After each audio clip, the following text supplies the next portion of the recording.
가룟 유다라는 사람이 있었습니다.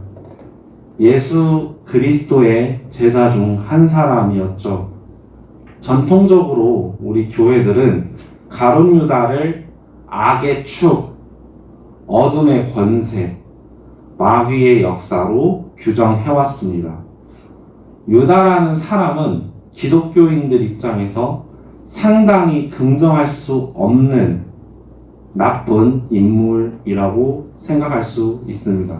그리고 여전히 지금도 우리는 유다를 그렇게 이해하고 있습니다. 오늘 설교 제목은 유다를 위한 변명입니다. 긍정적으로 우리가 절대 생각할 수 없었던 예수님을 팔았던 유다.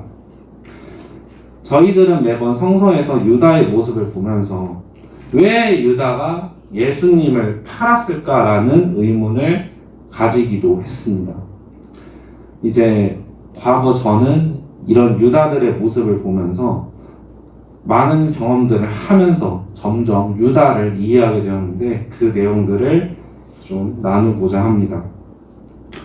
몇 년 전 제 개인 SNS를 보다가 극단으로 치우친 복음주의 신앙인의 실수에 관한 게시글이 올라온 것을 보았습니다. 그리고 제 SNS에서 제가 함께 관계를 맺고 있었던 한 무신론자 친구가 있었는데 그 친구가 그 글에 댓글을 단 걸 보았습니다. 어휴, 개동놈들 꼬라지 하고는. 순간적으로 화가 치밀어 올랐습니다. 발끈했습니다. 왜 욕을 하지? 저 사람이 극단적으로 행동한 건데 왜 기독교 전체를 향해서 손가락질을 하지? 화가 났습니다. 그리고 나는 그 개독이라는 말에 해당이 안 되니까 왠지 기독교를 지켜야겠다라는 마음도 들었습니다. 근데 그때 저에게 음성이 들렸습니다. 너 개독 맞잖아. 너 개독 맞잖아. 뒤통수를 맞은 기분이었습니다. 심장이 덜컥 내려앉은 기분이었습니다. 그리고 저도 모르게 눈물이 터졌습니다. 아, 나 개독이었구나. 내가 개독으로 살았구나. 그리고 그때부터 흔히들 욕하는 개독이라는 말에 저를 성찰하기 시작했습니다. 예언자, 선지자에 대해서 우리가 수많은 정의를 내릴 수 있겠지만은 저는 이렇게 정의를 했습니다. 천지에 충만하신 하나님의 이름을 지키는 사람들. 만약에 우리들이 선지자로서의 책무를 가지고 살아간다고 한다면 이 하나님의 이름을 지키면서 살아야 할 것입니다.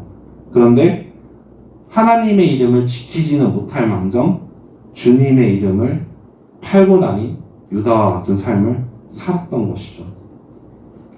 저 스스로를 성찰했습니다. 마음에 있지도 않은 예수님의 이름을 들먹이면서 살아가는 순간들이 너무나도 많았다는 것을 깨닫게 되었습니다. 언제는 저의 잘못된 행위를 합리화시키기 위해서 예수님의 이름을 팔기도 했었습니다. 사역하는 동안 설교의 자리를 정말 많이 오르면서 주님의 이름을 팔았던 순간도 있었습니다. 제 평안을 위해서 예수님의 이름을 팔았던 적도 있습니다. 어쩔 땐 제가 하는 폭력을 정당화시키기 위해서 주님의 이름을 이용하기도 했었습니다. 그래왔던 저의 모습을 생각하니 아, 내가 이 시대의 유다 중에 한 사람이구나. 예수님의 제자로 자청해서 신학교에 입학하고 나름대로 공부하면서 기도하고 신앙생활 열심히 했다고 생각을 했었는데 그럼에도 불구하고 주님의 이름을 팔면서 유다처럼 살았구나라는 생각이 들었습니다. 한동안 죄책감에 빠져서 헤어나오지를 못했죠. 그러다가 오늘의 성경 본문인 유다를 보게 되었습니다. 제가 이 시대 속에서 살아가는 유다라는 생각에 유다가 왜 예수님을 팔았는가를 자연스럽게 생각하게 되었습니다. 그리고 변명이긴 하지만 왠지 유다를 이해할 수 있을 것 같았습니다. 본문을 보시게 되면 유다는 예수를 넘겨주려고 대제사장들에게 다가갑니다. 대제사장들은 기뻐하죠. 기뻐합니다. 그리고 돈을 주기로 약속했습니다. 약속 후에 유다는 예수를 어떻게 넘겨줄지를 기회를 계속 찾고 있었죠. 여기서 우리는 유다에 대해서 생각해 볼 수 있습니다. 예수님의 가르침, 예수님이 행하신 기적, 예수님의 카리스마적인 면모, 예수님의 메시아됨, 이것을 가까이 지켜보던 사람이 왜 뜬금없이 예수님을 팔았던 것일까요? 결국 유다의 행동은 내가 믿는 예수 혹은 인간으로서 따를 만한 예수, 스승으로서 내가 존경하는 예수, 이 가치들이 자신이 생각했을 때 돈의 가치보다 수준 이하였던 것입니다. 돈과 예수 두 갈래길에서 예수의 길보단 돈의 길이 더 합리적이었고 정당하게 보이고 옳은 선택으로 보였던 것입니다. 그런데 보통 우린 유다라는 한 사람이 가지고 있는 가치관이 잘못돼서 옳지 못한 선택을 해버렸구나, 안타깝다 라고 생각을 합니다. 그런데 거기서 조금 더 생각을 해봤습니다. 그렇다면 그 가치관을 만들어준 것은 과연 무엇이었는가? 과연 누구인가? 라는 것이죠. 인간의 생명보다 돈의 가치가 더 귀중하게끔 생각할 만한 그 요소가 과연 무엇이었느냐라는 것입니다.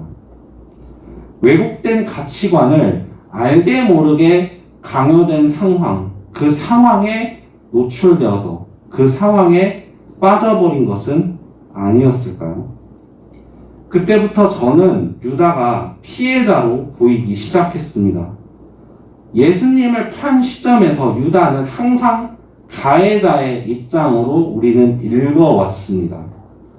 그런데 그런 가해자가 되게끔 만든 상황이 있었다는 것을 알았을 때 피해자의 입장으로도 보이기 시작했습니다. 가해자이지만 또 다른 피해자였던 것이죠. 그런 시선으로 유다와 예수님의 관계를 보았을 때 충격적이었습니다. 예수께서 잡히실 때 유다가 예수에게 입을 맞추죠.